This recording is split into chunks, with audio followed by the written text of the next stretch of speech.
Hoy vamos a meternos en un tema que, bueno, creemos conocer bien, la arquitectura. Sí. Pero las fuentes que tenemos sobre la mesa proponen darle una vuelta de 180 grados a esa idea.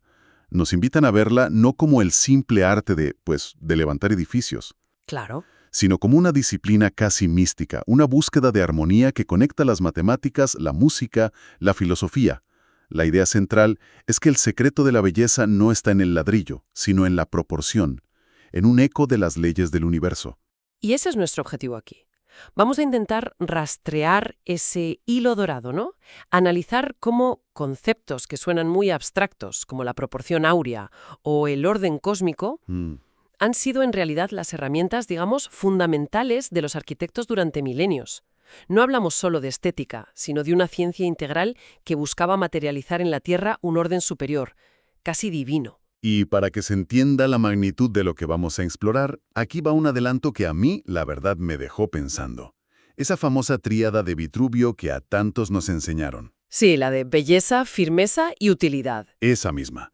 Pues podría ser una simplificación, una lectura muy incompleta de lo que él realmente proponía.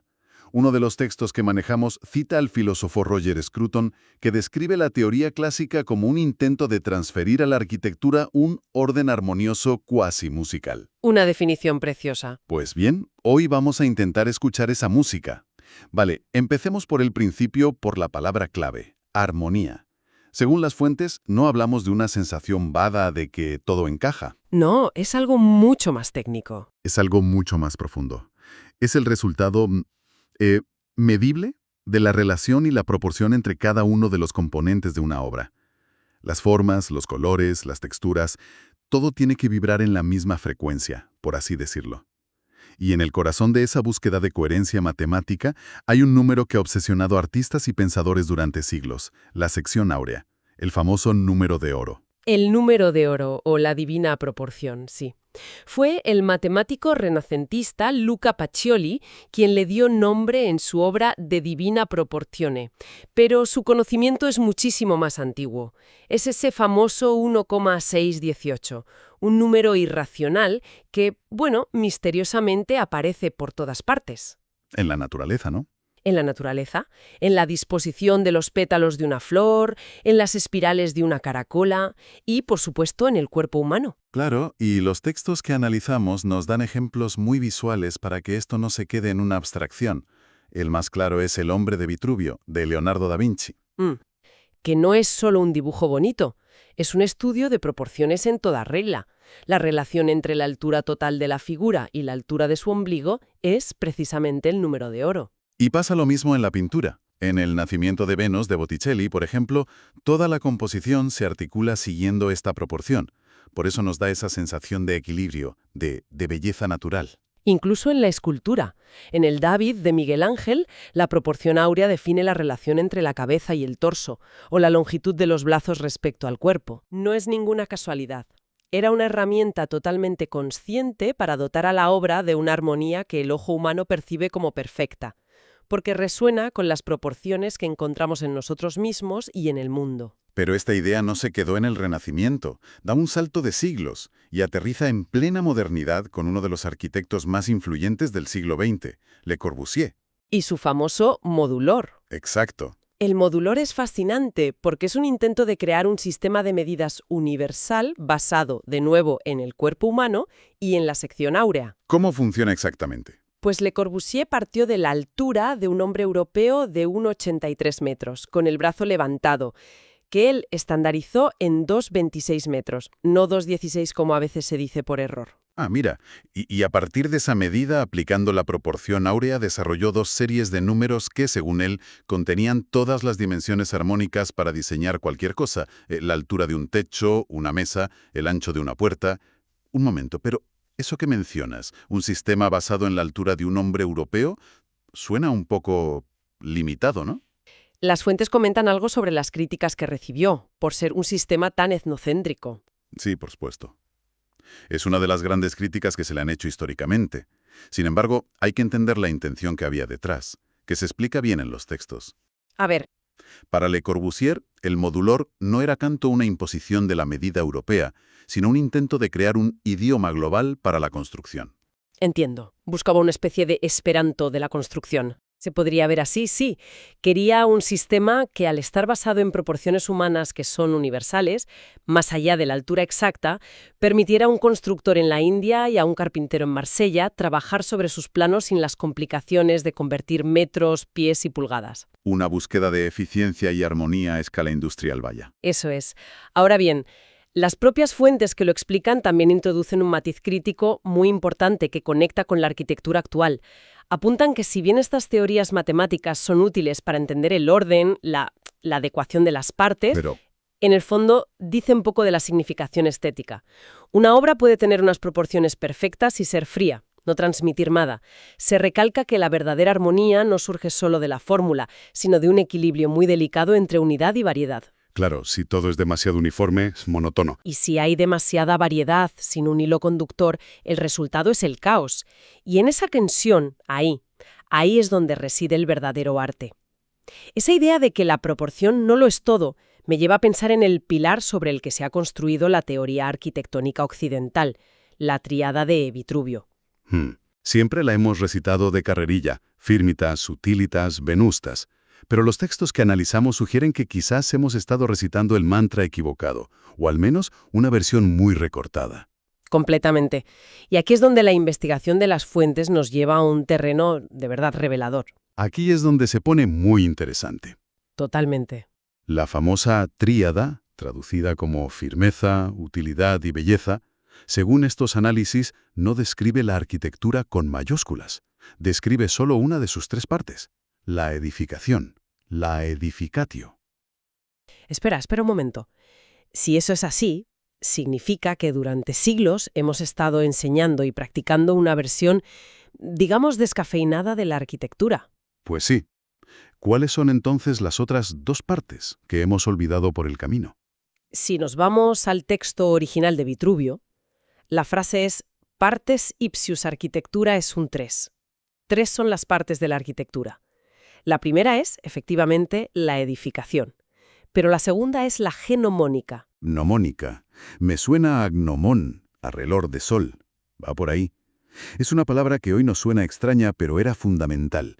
Es la ciencia del cosmos. El estudio del movimiento de los astros, del sol, de la luna y del comportamiento de las sombras a lo largo del día y de las estaciones. O sea que no era solo saber por dónde sale el sol para orientar una ventana, sino algo mucho más profundo, como diseñar un edificio para que, no sé, el solsticio de invierno ilumine un punto exacto. Justo eso. La gnomónica permitía que un edificio no fuera un objeto inerte posado sobre la tierra, sino un instrumento en diálogo constante con el cielo. Como dicen las fuentes, era la ciencia que convertía una construcción en una síntesis del cielo en la tierra. Increíble. ¿Y la tercera parte? La tercera parte, igual de importante, era la mecánica, machinatio, pero no entendida como hoy, en términos de máquinas y engranajes. Entonces, Dinamismo del universo. esto lo cambia todo. Entonces, un edificio como el Panteón de Roma, con esta nueva visión, deja de ser simplemente una cúpula impresionante con un agujero, se convierte en lo que realmente es, una máquina cósmica. El Panteón es un gigantesco gnomon, un reloj solar monumental. El haz de luz que entra por el óculo no es un mero efecto estético, es un marcador. Es un marcador que recorre el interior a lo largo del día, señalando los nichos de los dioses, marcando los equinoccios, los solsticios. El edificio mide el tiempo y el espacio, conectando el Imperio Romano con el orden del cosmos. Es que la arquitectura, en su origen, no trataba de construir refugios, trataba de construir orden, de replicar el orden celestial en el caos del mundo. Exactamente. Vale, si esto es lo que era la arquitectura, una disciplina que abarcaba la construcción, la astronomía y la física, entonces, ¿quién era la persona capaz de unir todos estos mundos? Para entenderlo, creo que tenemos que viajar al origen de la propia palabra arquitecto. Sin duda, la etimología que nos presentan los textos es la clave de todo. La palabra griega arquitecton se compone de dos raíces. A ver, Archi, que tiene un doble significado. Puede ser el primero, el jefe, pero también el principio original, o el que conoce los principios. o sea, no solo el que manda. No, el que sabe. Y la segunda parte es tecton, que significa obrero, artesano o constructor. Entonces, arquitectón sería el obrero de los principios, o de una forma más poética, el que sabe cómo construir el templo. porque entendía las leyes fundamentales del universo. No era un simple diseñador. Y esta figura del arquitecto como sabio, como guardián de un conocimiento superior, no nace en Grecia, ¿verdad? Los textos la rastrean mucho más atrás. Mucho más. Nos llevan a Sumeria, a los sigurats, que no eran palacios, eran montañas artificiales, puertas a los dioses, puntos de conexión. Y a Egipto, claro. Imhotep. Por supuesto, la figura casi legendaria de Imhotep, el arquitecto de la primera pirámide escalonada de Sáqqara. Imhotep no era solo un constructor. Los registros lo describen como sumo sacerdote, médico, astrónomo y visir del faraón.